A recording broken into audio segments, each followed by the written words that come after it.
So just state your name, what your car was, and what insurance you had. Okay. Hi, my name is Matthew Aucoin. I have a 2017 Hyundai Elantra, and my insurance was with Texas Farm Bureau. Farm Bureau. And you can look at the camera, look at me, it doesn't matter. Okay. How was the process? How was, from start to finish, how would you say it went? Can you explain what happened? How did it go for you, man? So I got some hail damage on my car last year, and the insurance company wanted me to go to a specific shop to get it repaired. I told them that I didn't want to do that. I wanted to find my own shop to get my repairs done. After shopping around, I ended up here at Texas Hail Specialists to get it done. And the initial estimate that I got from the insurance company was for $6,500. I brought it in here after you guys had done your estimate and everything. Y'all determined that it was going to be more than that to get repaired. My insurance company had originally wanted to total out the car, and then they decided that they did not want to do that sometime around January of this year.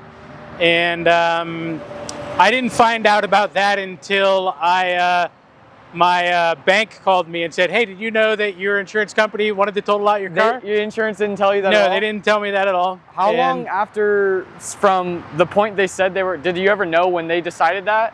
So they decided that they were going to total it out the last week of December, Christmas week. Okay.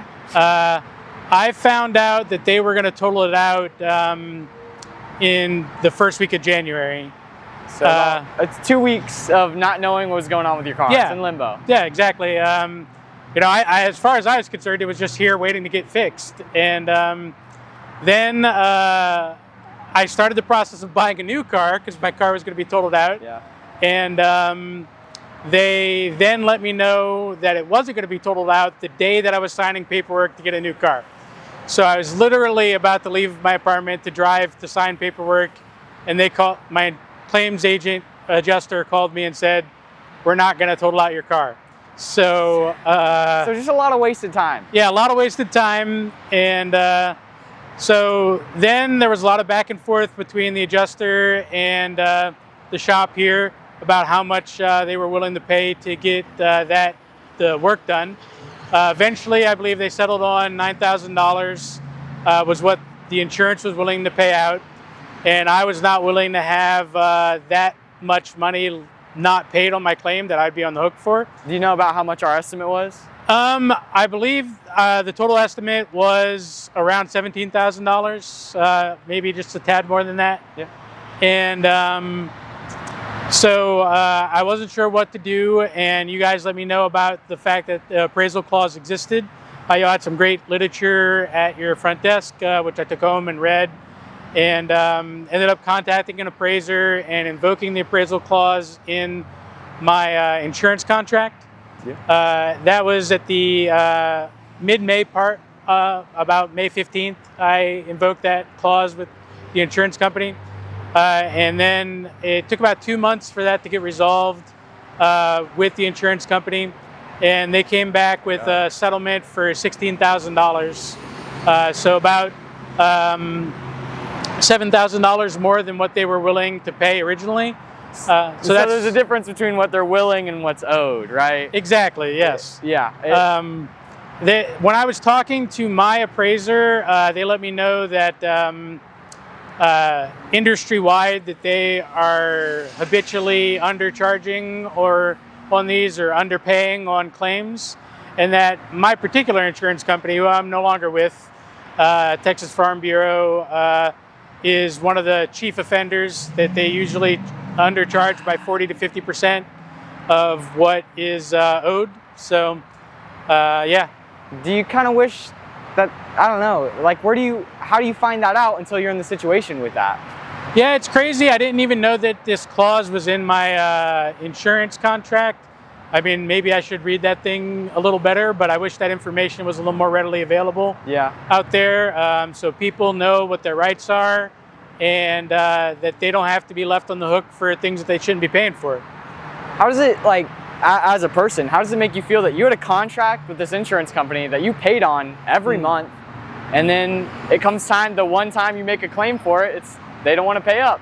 I mean, it felt really bad. That's why I'm not a customer with them anymore. It was an awful experience from start to finish. It was really difficult to get in touch with my adjuster. It was really difficult to get any information out of them at all.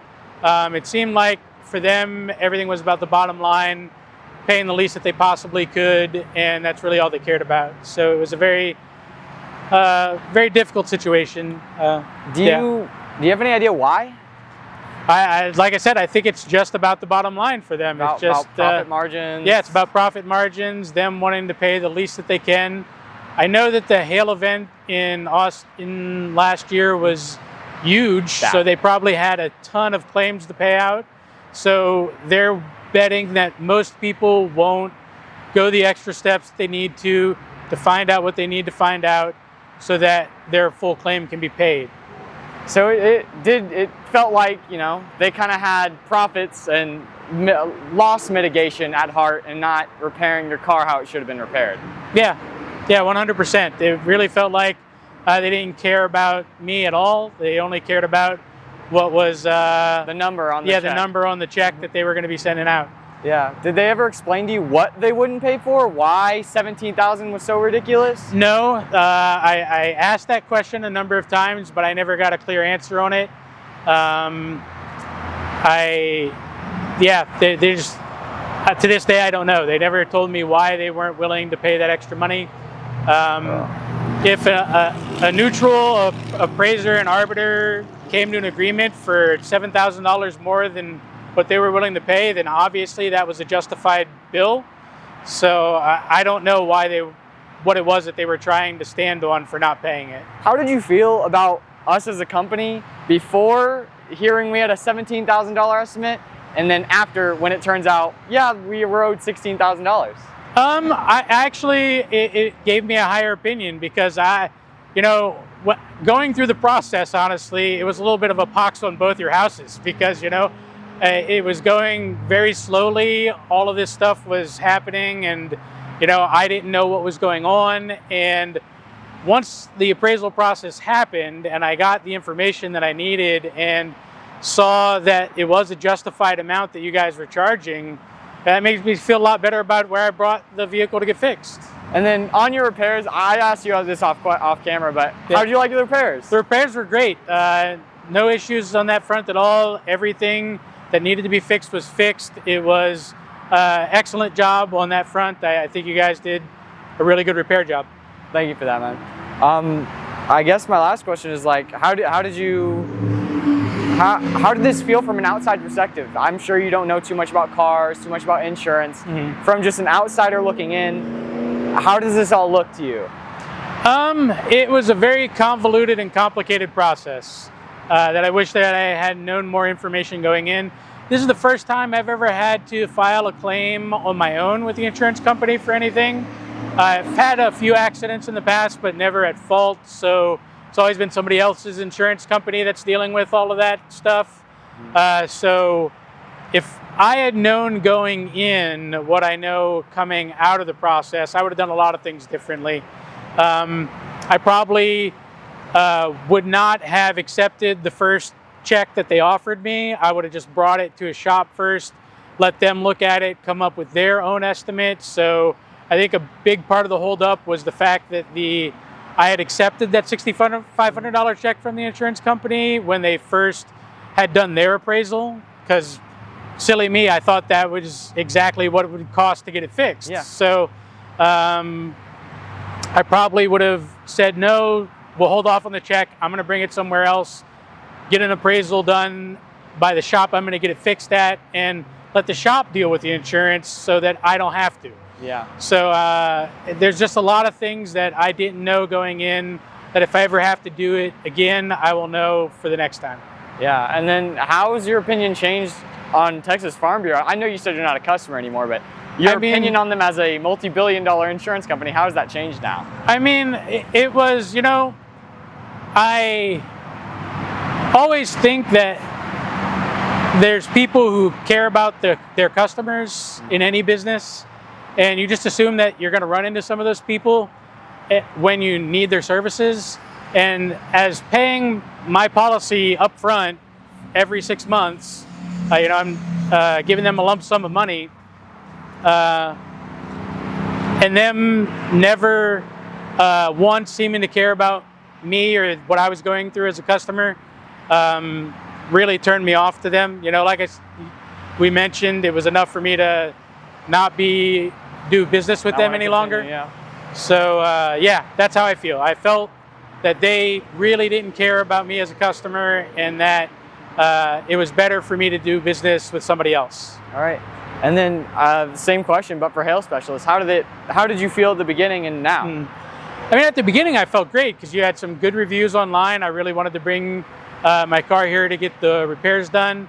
The middle of the process was a little rough because, like I said, I didn't understand everything that was going on, and it took a long time for the repairs to get done. But at the finish line, I could see that most of the delays were caused by my insurance company, and you guys did a great job, and I'm really happy with the work that got done here, and really happy with the fact that you guys let me know that I had options to make sure that everything was paid the way that it should have been paid. Yeah.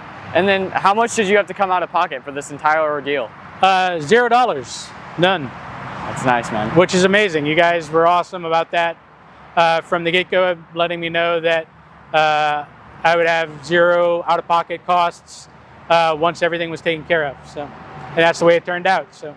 And then I just want to let you know that you're not alone. We do these customer testimonials so the world can know how insurances act behind the scenes.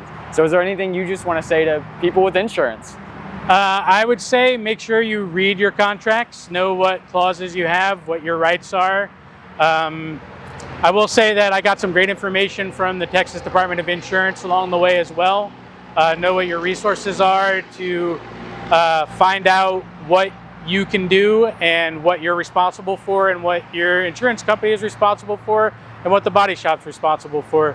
So just educate yourself, and don't ever just take the insurance company's word for anything. Do your research, make sure that you're not getting screwed. We always say, don't trust the guy who owes you money. Right? Yeah. All right, Yeah. Well, thank you so much, Mr. Aucoin. Thank you.